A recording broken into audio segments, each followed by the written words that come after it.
I started off as a striker, and it was one that I've always dreamed of doing, and Malcolm MacDonald was my hero at Newcastle. And I had the bandy legs. He was scoring goals. He was bandy.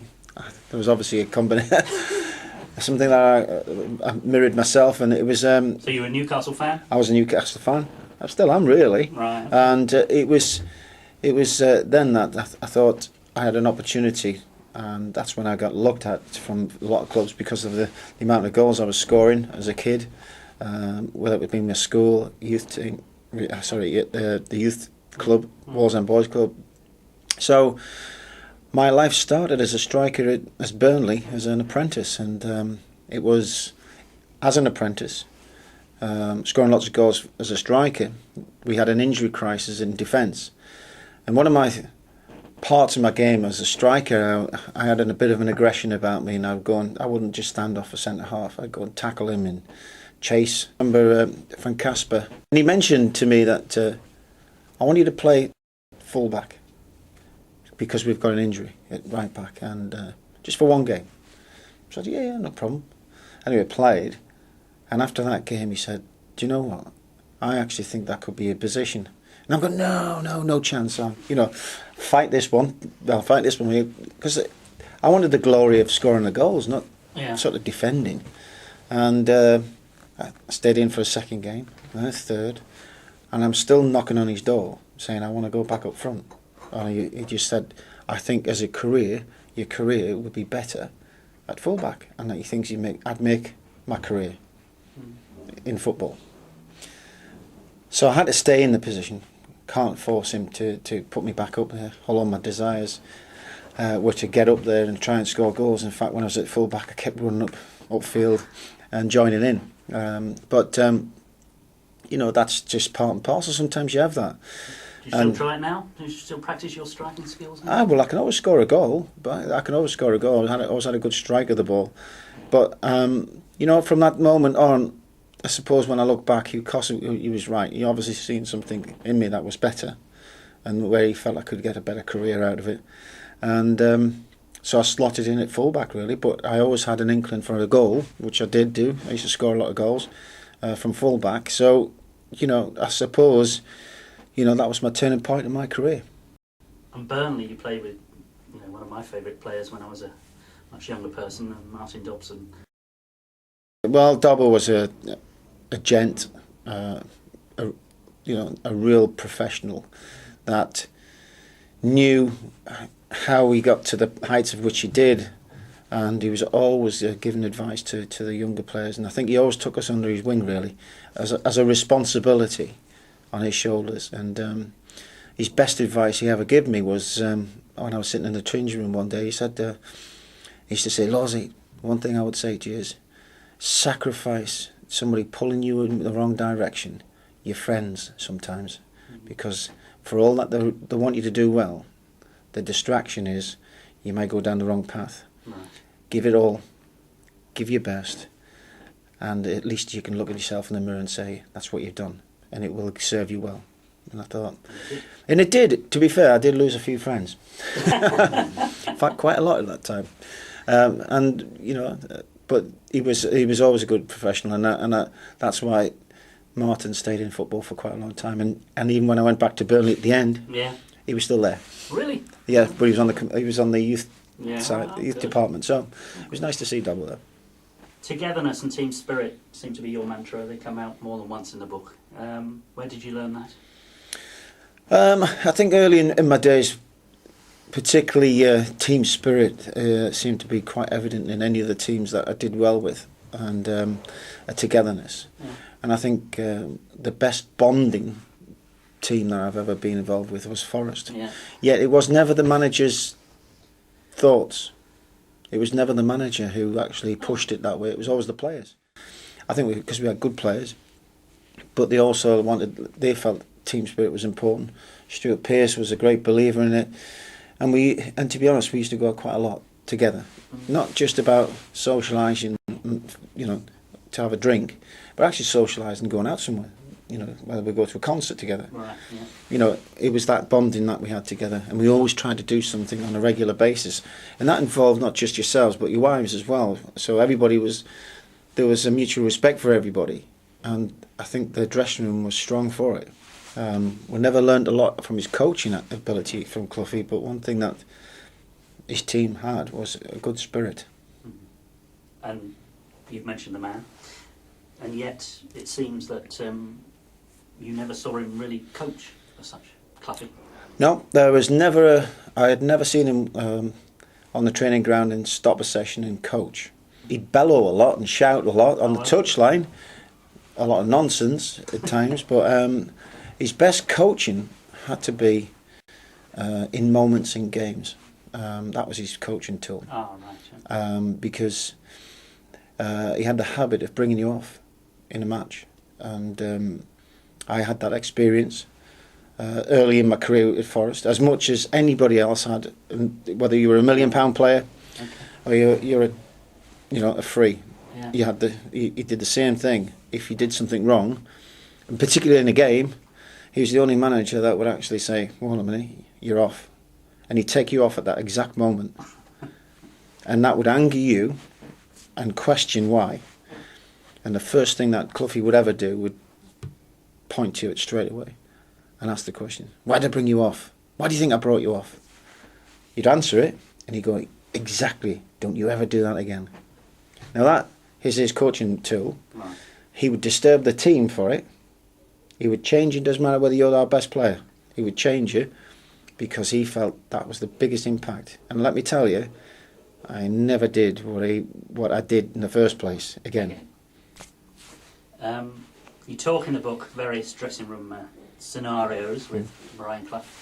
What was the towel in the middle of the floor all about? The one philosophy that Cloughie would spring on you at time again would be his philosophy of football, and he'd always have a towel folded up into a little square, and he'd balance the ball on top of it as though it was cushioning it, as though it was embracing it, in the middle of the changing room. And the one thing that he would say to you is, look at that ball, treat that ball like it's your wife, your girlfriend, in some cases your boyfriend, because there is a few of you in here, I'm sure. But one of the things that you have to do is caress that ball like it's your lover. Stroke it, caress it, do everything necessary, and it'll reward you. And that's when you score a goal. The wives and girlfriends and boyfriends must have been very happy in those days. Absolutely, especially when you got stroked a lot. But the other thing was, he'd ask the question straight after. After you've done all the loving, after you've done all the caressing, and you've scored that wonderful goal, what do we do next? I would answer, let's just keep the ball. Let's keep the ball. He went, no, you idiot. You put it in row Z, because nobody can score from there, you idiot. That's where it goes, in row Z. And he would just use that philosophy to say, do the necessary bit with the ball. There's an understanding, keep your ball, keep it simple, and treat it with respect. And once you get that to that point, then you know what you need to do with the ball. As you don't give it back to the opposition, and if it needs to, at certain times, you put it in row Z. Don't have to complicate the game. Defend when you need to. And I thought that expression in itself was fantastic in the way he actually said it. Again, it was laughter. All right, okay. It was funny, but it also had a purpose to it, and it always rang true, and everybody remembers those things. Okay. I filmed in a few dressing rooms where there's lots of stamping of studs and come on and all that business, and yet you talk a bit in the book about how it was often quiet in the Forest dressing room. Couldn't believe it. I could not believe it when this was deliberate policy on Cloughie's part? Or? Yeah, I mean, I think Wimbledon was the first crazy gang mentality of bringing music into the dressing room to psych yourself up for a game, and you could hear the noise in the dressing room. And I've been in dressing rooms prior to going to Nottingham Forest, and everything was yes, you had music going, and as soon as the bell went, everybody's cajoling each other, almost chest banging, come on, we're going to go out there and win, and shove this up them, and da da da da, and it's this bravado of power, and yet when I went to Forest in my first game, and we're getting dressed and getting in the dressing room, and 15 minutes before kick-off, instead of this all going around and you're trying to G everybody else up, Cloughy would say, sit down. I go, shh, sit down. Get your feet out, relax, get your arms folded, and just think about the game. Silence. Now that is very hard to do, let me tell you. Yeah. It's very hard to do, and it's incredibly difficult to when you're watching it. And I've been used to the chest banging and shouting from the rooftops. But what I used to do is that 15 minutes is to ask you to think about the game, think about what you're going to do with the ball, think about just be quiet. But then that 5 minutes before the bell goes, he'd open the door, and he'd open the changing room door wide open, knowing that the opposition would be coming past. So you could hear them. You can hear the opposition. I remember Wimbledon coming down the corridor, the clattering of the studs, the shouting, they're going to smash us from left, right, and centre, and you could hear them all screaming down the corridor. And as they're walking past, every one of them looked in, and here's Cloughy, and here's all the players, arms crossed, silence, and they looked in the dressing room, and they just went, "Fucking hell." And as soon as they've left and gone out, he went, right, go out and play. And that was his thing, and we'd go out and beat teams.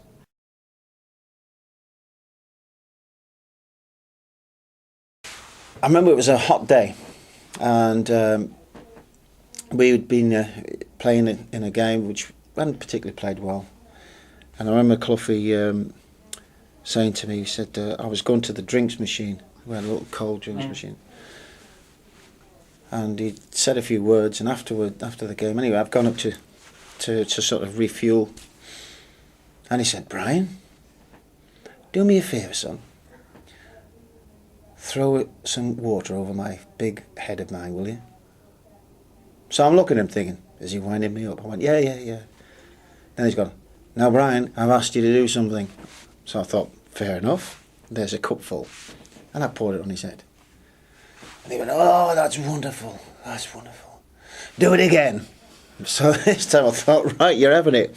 And I threw one smack into his face, and he went, "Oh, it's wonderful. Oh, thank you." And he walked off. He just walked off. And he's just bizarre stuff, But it was again, allowing somebody to do something to him which probably nobody else would ever have done. And is it a privilege? I don't know. I think it must have been somewhere along the line. But yeah, at least I could say I actually chucked some water in Cloughie's face and not got reprimanded for it.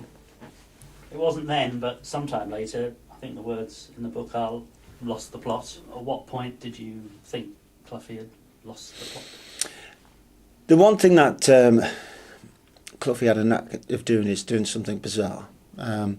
Yet there was something at the end of it once you realised it justified the means.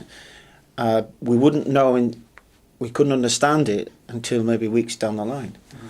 But there was points that were happening, things he was doing, things he was saying, that just didn't make any sense at all. And I thought he lost the plot when, and particularly when we we got relegated.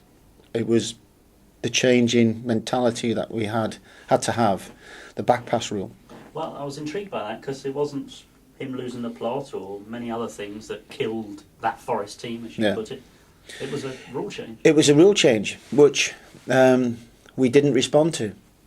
Cloughy at the time thought his methods would never be harmed or challenged because we'd be still good enough.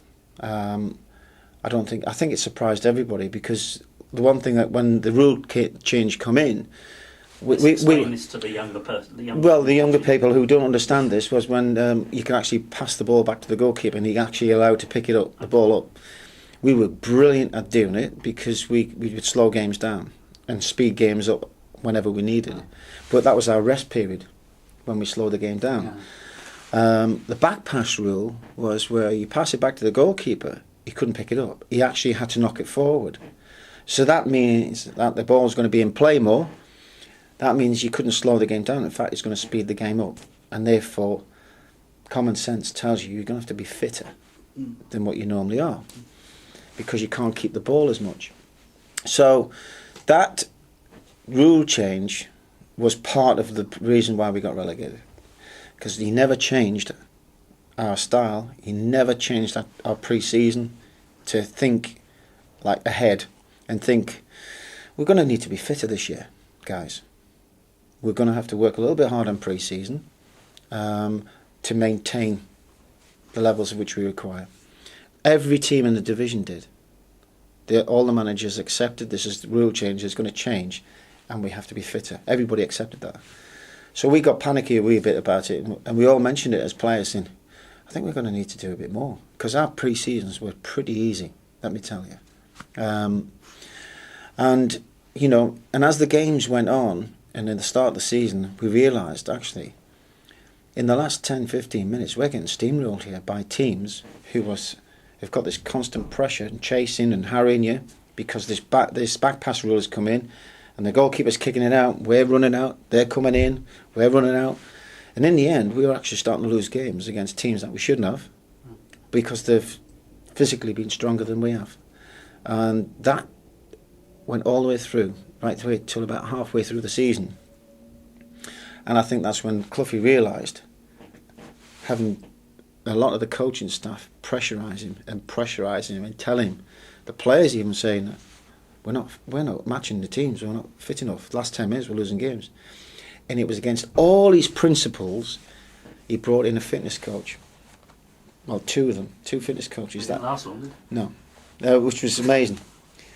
And he had the fitness coaches come in against his principles, against everything that he believed in, because he didn't see the two marry together.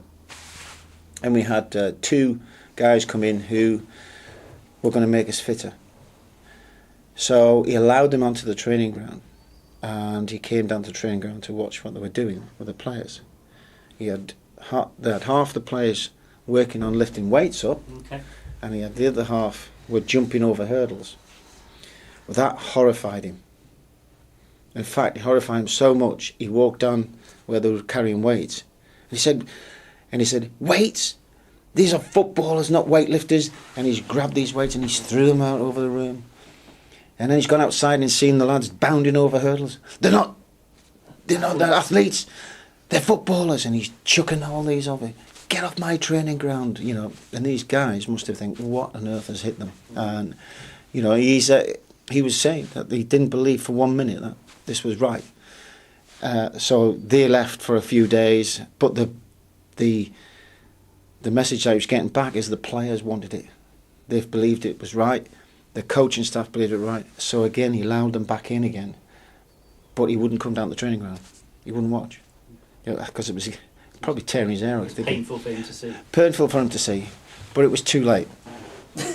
It was too late. You know, the damage was done. We all know what brought you to the nation's attention, and that's, you know, when you entered management, and a certain Italian gentleman who we have to again educate our younger viewers about. I got an Orient fan mate of mine sent me off here and said, "Oh, watch out for the plates and the saucers and everything." How does the story get to be so wrong? I don't know. Who was he? Tell me.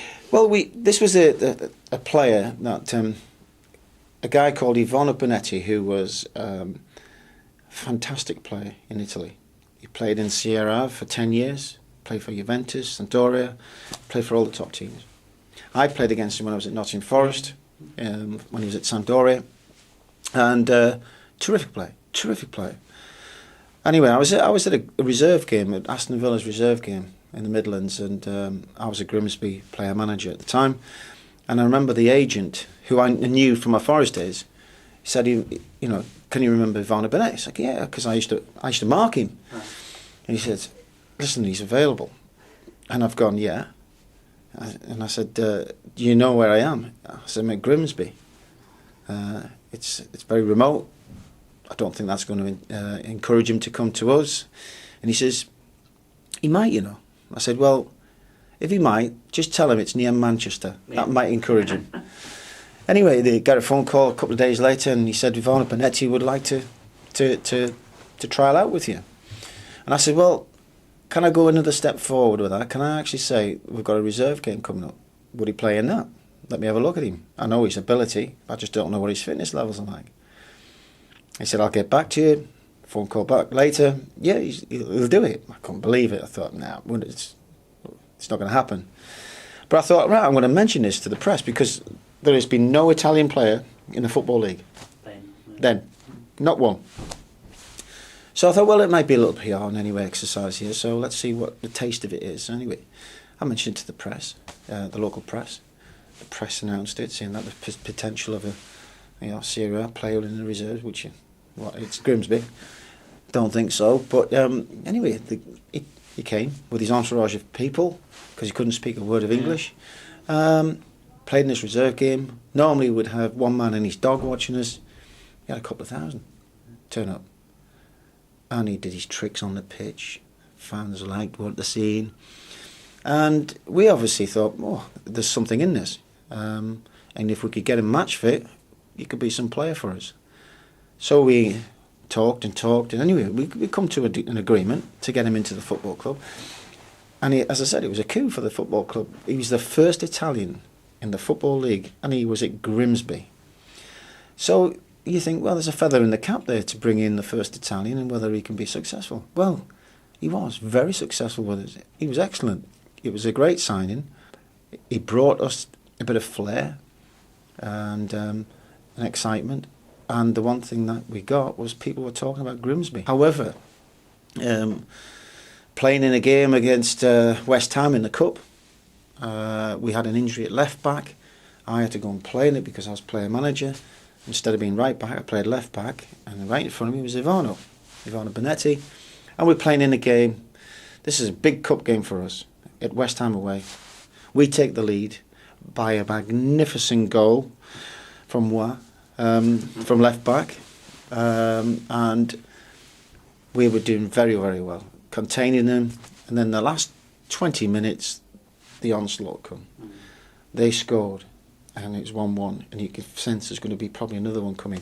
They were very much on top. They were throwing everything at us.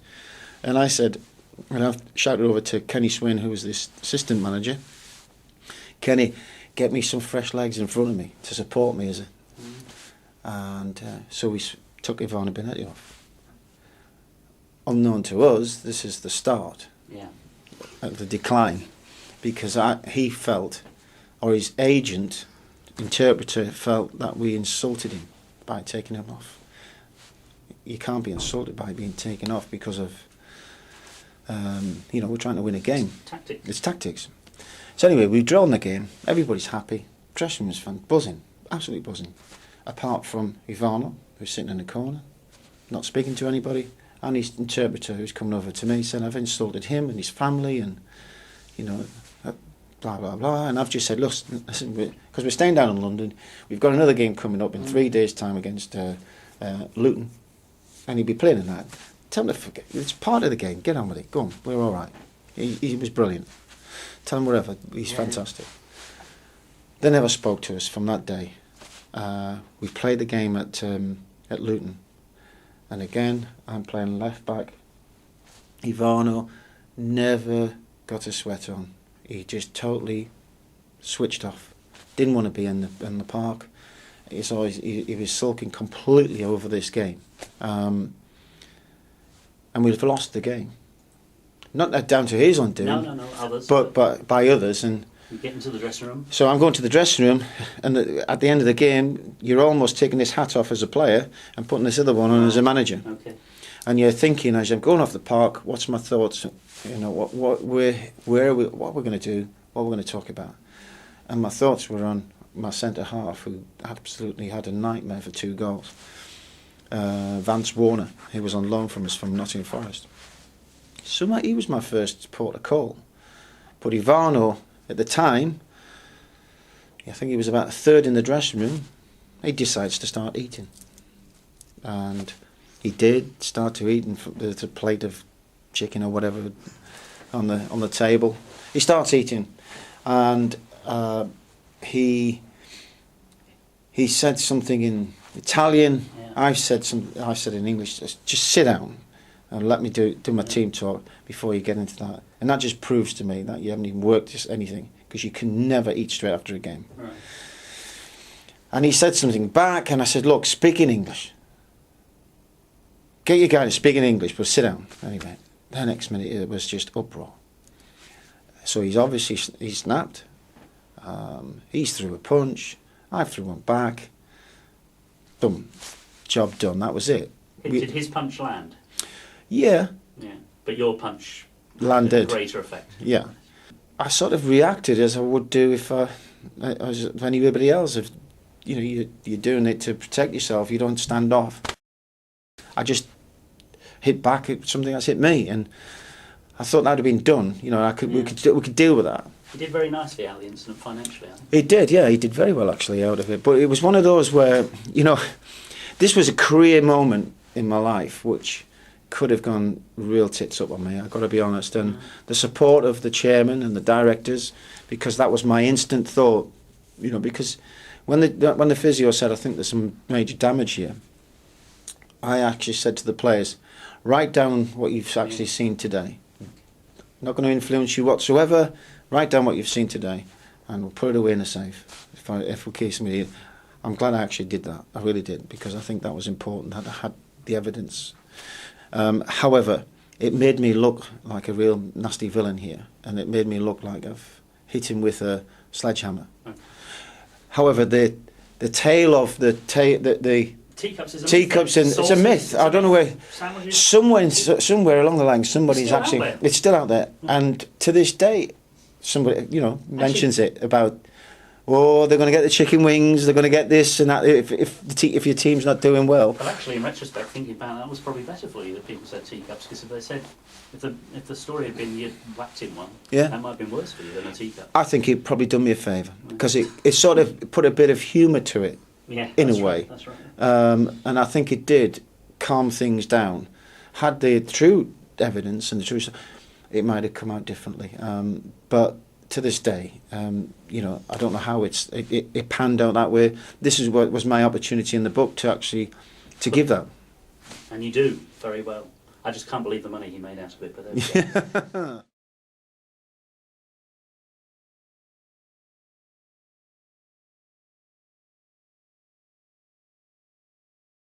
When you're as a player, winning cup finals or winning trophies and so on,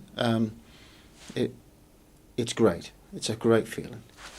But if you can't do it as a player, what's the next best thing that you get? And the joy of seeing your team that you've put together win something. Now that is a great sense, because it's an achievement over 46 games. Doesn't matter what it is. Yeah, and it's your plans that have gone into place, and everybody's bought into it. That's a massive achievement, and that was one of my most important achievements, really, as a being a young manager, is to feel that what we've been doing is right, and the players believed in me, in what we were doing. So that was a fantastic feeling, I've got to say. I mean, we sit here now at Scunny, and I don't know, I've always associated you with Scunthorpe, and I was charmed to read in the book that Scunthorpe is your home. And I mean, when I first arrived at Scunthorpe, and I'll openly admit, I stated at the time, I'd never live here. No disrespect to Scunny, but it's no city, is it? No. And it's not exciting enough. But let me tell you, it's the friendliest place I've been in. My family are here, and my friends are here now. And you stayed here during all the moves? Absolutely, yeah. It's been my base, and I've never wanted to leave. So it shows you there's something between us that go well.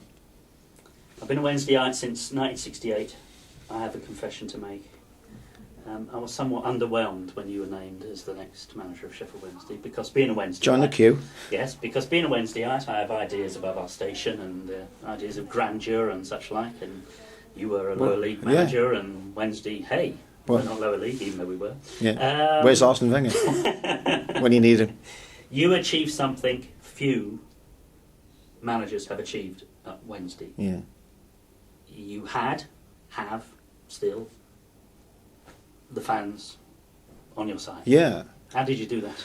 Well, for one thing, that was Sheffield Wednesday as a club. What a fantastic club. Not only that, I've got a wife who's an Wednesdayite.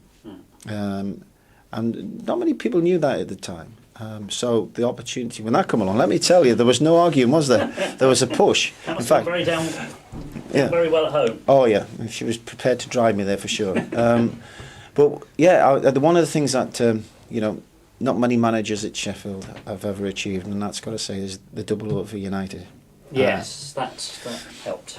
That has helped, and at the time going there, it was like a poison chalice. There was 10 managers, 10 years, or 9 years? 9 years. Something like that. And I'm going into a football club there that has history saying you'll be gone in 12 months. So why? So why? The challenge. And I was ready for a challenge. Although I've been here and we were building a successful team, let me tell you, that team that we were building was going into the Championship. And why was I going to leave that? Well, Sheffield Wednesday, if you get it right, it's probably one of the best vehicles to take you into the Premiership, and with a support mechanism there and the fan base, it was just a no-brainer. However, everybody's saying, "Whoa, but hang on a minute, this is telling me that you're going to have a tough job on your hands. You need to know this, you need to know that, and the risk is you could be out of a job in 12 months." Well, I had to believe in myself and believe that what I could bring to Sheffield Wednesday, I could actually do something positive, and I felt that I could do that. I was ready for that, and the fact that I'd stayed there for 3 years, I was the longest serving manager in a decade since the Premiership days, tells me that I wasn't doing too bad. But look at the players you had to sell. Oh, but the destroying things, the fact that I didn't realise I'm going to have to dismantle some good stuff. And we had a nucleus of a really good side and some real quality in key positions that, had we kept them... Let's list them who left. Let's list some of them who left well, for too little money, in my opinion, as always. Well, Bugara was one of them, who was an instant cult hero with the Wednesday fans at the centre half. Strong, commanding, what a gent. And everybody was aspired to him. He could beat 6 players in defence and come out with it and go and score at the other end. He can also concede a goal as well. But I think the fact that he was a great figure there, wheeling in midfield, very industrious, very strong in midfield. He had Chris Brunt, who was absolutely flying at the time. He contributed to 20-odd goals, scoring and creating. And we had strikers that were scoring goals because of him. And to lose those 3 in your team, big people, big players, that soul destroying. And you tried to bring a blade. You tried to bring Billy Sharp. I did. Hills, who you've known elsewhere and such like. That would have been a good sign. I don't know how it would have gone down on terraces, but it would have been a good sign. The disappointing thing for me was the fact that I was promised that I'd have the support to bring in a striker. And I give the list to the club of the strikers. Billy was one of them. We actually had him in for talks. Although I think Billy, with respect, gave me the respect to come over and talk to us. I think his heart was still at Sheffield United. And I think his father's a United fan as well. Yeah. And I think to combine them both, Sheffield Wednesday, I don't think it would have gone well. And I think he sensed that. But he came across because I was there, and he knows I worked well with him. He would have been a great sign for us because he's proven since that time he's got goals wherever he goes. Can I ask a frank question? Mm-hmm. A frank answer to a frank question. What on earth possessed you to sign Francis Jeffers? Well, that was the thing that I spoke about in the book. Now this is where transfer policies and how people work. At Scunthorpe, I did everything. Right, okay, and somebody... I do my research, I do the negotiation. I bring the player in. We talk to the agent. I do everything other than do the paperwork. So I did everything. At Sheffield Wednesday, that portion was taken out of my hands. Negotiations were taken out of my hands. So therefore, what I had to bring forward to the table was my list of priorities and where I want. And I like them in early. My policy has always been to get players in as early as we possibly can, not to wait to the last minute going into the season. You know, I think that's the wrong policy. However, the negotiations and supposed negotiations with the players that I've asked for supposedly gone on, but didn't come to fruition. Now I'm starting to panic and think, hang on a minute, why aren't we bringing these players in?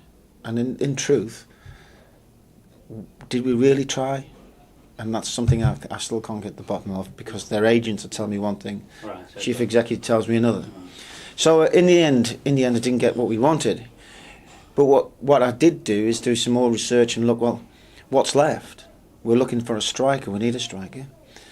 Franny Jeffers had already been in the radar. We talked about him.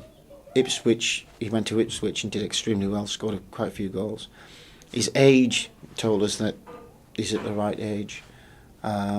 He's fit, because he's proven that when he went to Ipswich. Then you look at his record of how many games he's played, which scares you when you look at it on stats. But when you investigate it, actually, out of all the games that he's missed, it wasn't due to injury, it's due to the fact that he didn't get picked. So, you know, it's not his fault he didn't get picked. He's available, but he didn't get picked. So his stats get, the longer that he doesn't get picked, then it looks minimal, and it looks like over a spread of 4 years he's played hardly anything. And people are just assuming that it's all been down to injury. Well, he hasn't. He's actually had a very fit period in his life, and this would be probably a good opportunity for him to come to us and prove it we're wrong. And we thought, you know, that would be the key. You know, that was the reason. Didn't work out. But let me tell you, he was absolutely flying when he first come to the club. And everybody was looking around going, wow, Franny Jeffers, what a great signing, until he got injured against Stoke. And let me tell you, that was no fluke. Shawcroft took him from behind and absolutely ripped his ankle off his leg. It was an injury that horrified me, because his ankle was all over the place. And that just really took him back, and then you never got back.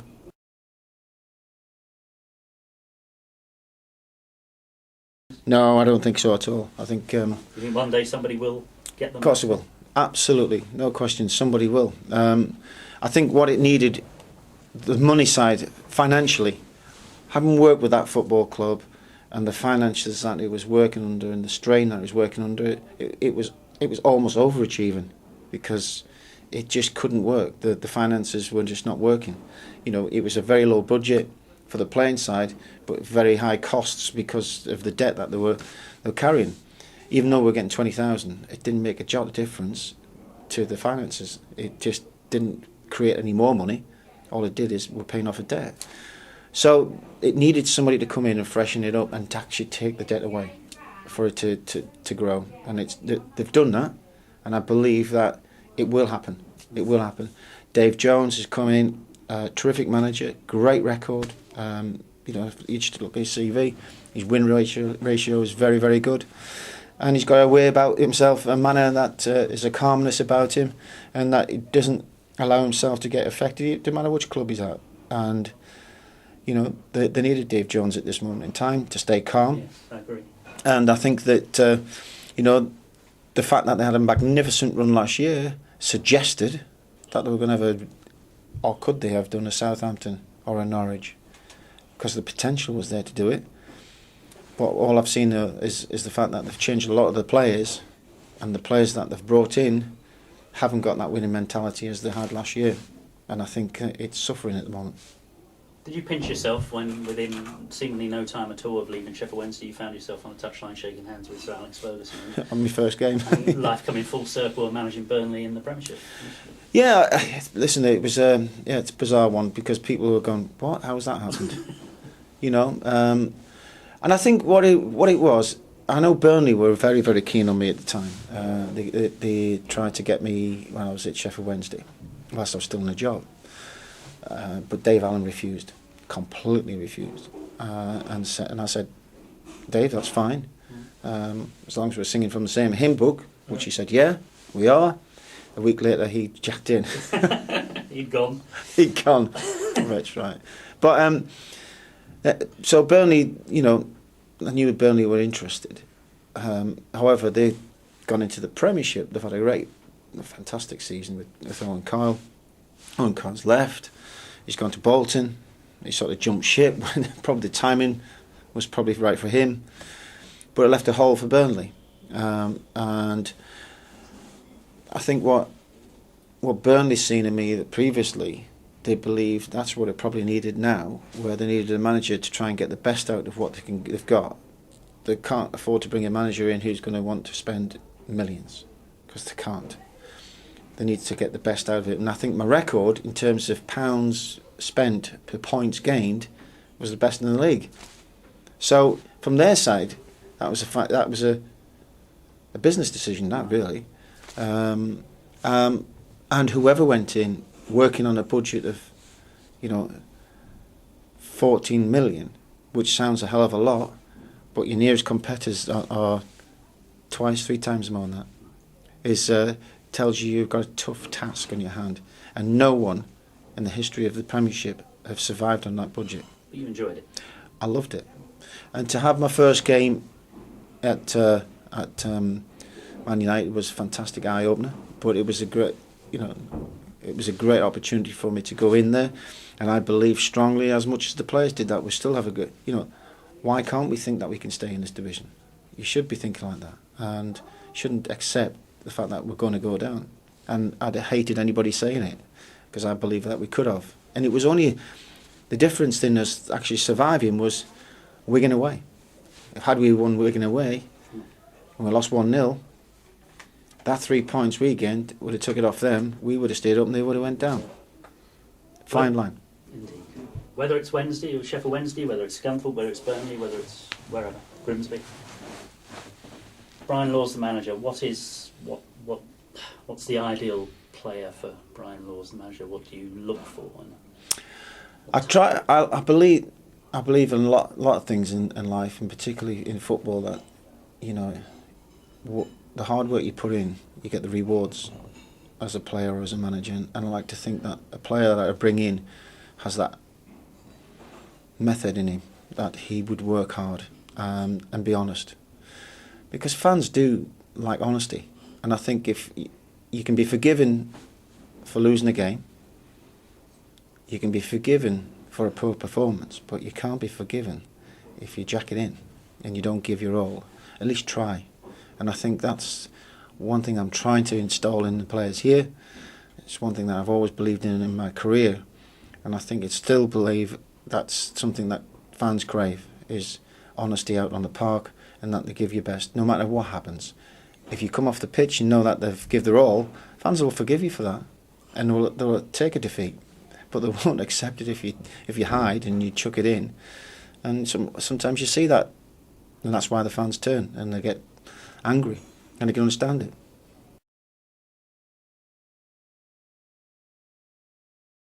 What do you think when you hear Stan Collymore on radio now talking about, I don't know, lazy footballers, for example?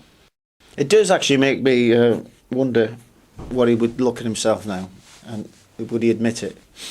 He probably, I don't know whether he would or not, but the thing that Stan had, and I still say to when everybody asks me a question about who's the most talented player I've ever worked with, I've got to say Stan Collymore. Stan had power, pace, left foot, right foot, header ball. He had everything, absolutely everything. And he was a dream to work with. And he was a player that I was prepared to go into a 50-50 challenge and potentially break my leg to win the ball for him. That's how much he excited me as a player. And And I thought, this guy's going to make us win games here. And I'll join in with that. I'll grab his shirt tail. And yeah, I look at the plaudits. He's going to get him. I don't care, but we'll get something from it. So I was prepared to die for him on that. But there's a big but. But Stan had to give back something. Now, when we had these fitness coaches in, one of the things that we'd have to be doing is working extremely hard off the field. And Stan really, he tossed it off, and he wasn't having it. We'd be doing laps around the pitch as a cool down at a real tempo. I mean, really tough. And he'd start walking, and he'd be lagging behind. And it got to a point where I had a few words with Stan, because I like Stan. Stan was a brilliant guy, a really nice guy. And I asked the coaching staff, are you going to do anything about it? Because we're a team. We're all in it together. You know, and as I mentioned earlier, he's going to take us to places where we've probably not thought about. But we've also got to realise that we're all in it together, and he's got to work hard off the field, on the training ground. And Stan walked past. We've done 10 laps, I think, on the pitch. He's done none. In the end, he's gone into the dressing room, and I followed him, and I said to Stan at the time that I'm just making him aware that whilst we're prepared to do everything for him, and I'm prepared to go into a leg breaker for a challenge to get the ball to him, at least he could do this bit. And he said, oh, Lawsy, you know what? And I said, don't give me that Lawsy bit. You know, I know you can do it, Stan. You're fitter than anybody else. You're quick. You can do all that. You can do it with your eyes closed. Just do it as a team. And I think, to be fair, he took it on board, because he actually pulled back in a wee bit. But it just then went back into the old ways. And then you can see the team separate from him. And Stan knows that when he scored a goal, they didn't celebrate with him. And there was that standoffish. And in the end, Stan left. People must know, the fans must have noticed that. All the press it was very, very, gosh, it was so evident, yeah. I mean, it was incredible, blatant, yeah. And it was sad to see, because Stan was a terrific player. And maybe that might be one of the parts of his game, parts of his makeup that he might regret, but he's had a fantastic career. It's not done him any harm. No. He can look back and say it's done me no harm in that sense, but he could have done so much more as well. Football phone-ins, do you listen to them? Sometimes. Right. Okay. I wouldn't deny I don't. Be easy to say I don't, but sometimes. They all say you don't. You're the first not to. You're the first. No, to say I think wherever I'm driving to a game, I'll switch one on. So if I'm going to the northwest, I'll switch one on locally. Right. Okay. If I'm driving back, I might switch on our local one. All right. Listen, everybody enjoys the moments of which, when things are going well, you get praise. Everybody loves praise. Nobody likes to get criticised. However, sometimes you can listen to how your fans feel, and it doesn't do you any harm to listen sometimes. The chairman listen a lot, I was told yesterday. Chairman listen to a lot and read a lot, particularly on websites, which big mistake. Which is a big mistake. And finally, the last question. The question that nags at me constantly. Why do rich men want to own football clubs? Good question, because I think it became a toy with some people. It became like buying a gold watch. Oh, I need a football club to go with my gold watch, because they have money. People, when you buy a business, generally people buy a business because they want to make profit. They want to make money out of it. A lot of these are people who are coming in now. It's a hobby, and it's just a 5-minute thing. That's what worries me. They come in, but what they're going to do next, when they've got fed up with it, they're just got to push it to one side. Somebody said to me yesterday it's eco, and I thought, well, if you got all that money, why would you need to buy it? No, I know. But it just seems to be if you've got the money, owning a football club seems to be, like having a Ferrari. So maybe your wife's dream will come true then, and one day somebody will take over Sheffield Wednesday and bring back Brian Laws to Hillsborough. She'll be happy. Especially when she's won the lottery and done it herself.